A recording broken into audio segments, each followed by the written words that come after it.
Eh bien, chers élèves, nous sommes en expression écrite et notre leçon d'expression écrite porte sur situation d'un problème et résolution.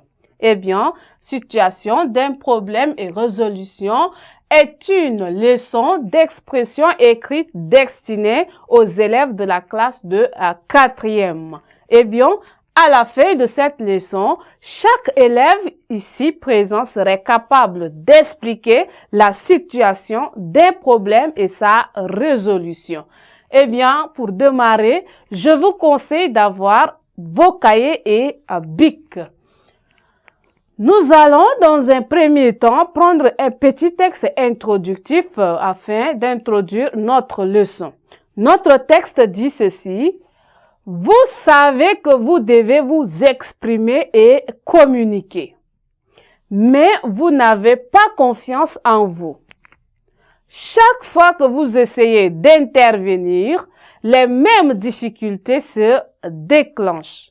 Nous avons palpitations, difficultés de respiration, transpiration, panique, impossibilité de retrouver vos idées, de répondre avec cohérence à des questions. Soyez prudent dans votre démarche. Prenez la parole progressivement en allant du plus simple au plus difficile. Voilà notre texte introductif. Alors, nous allons revenir sur notre leçon. Alors, pour situer un problème, on le définit ou on l'analyse. Pour situer un problème, d'abord, on le définit. Pour situer un problème,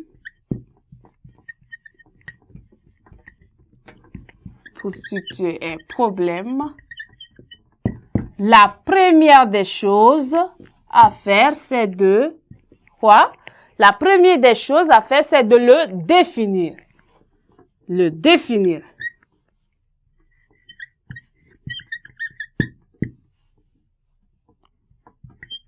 C'est-à-dire, nous définissons le problème. Ensuite, on analyse. L'analyse. On le définit, on l'analyse. On cherche ces signes. Cherchez les signes. Cherchez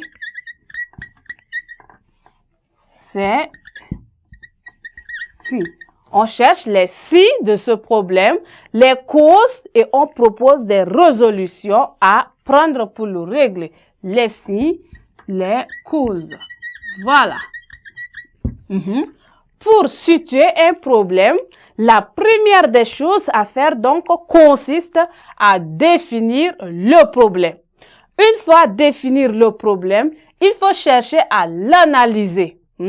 Analyser le problème.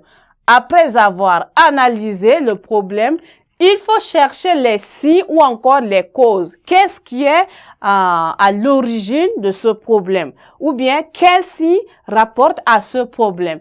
Quels sont les signes qui démontrent ce problème ou bien qui vont aboutir à ce problème? Alors, après avoir cherché ces signes ou encore ces causes, on propose maintenant des solutions à prendre pour régler ce problème. Une fois définir le problème, on l'analyse. Après avoir analysé, on cherche ces signes ou encore les causes. Ensuite, on propose des résolutions afin de prendre pour le régler. Chers élèves, nous sommes donc arrivés au terme de notre leçon d'expression écrite. Eh bien, nous allons donc nous arrêter à ce niveau pour continuer la suite de notre leçon à la séquence prochaine. Merci.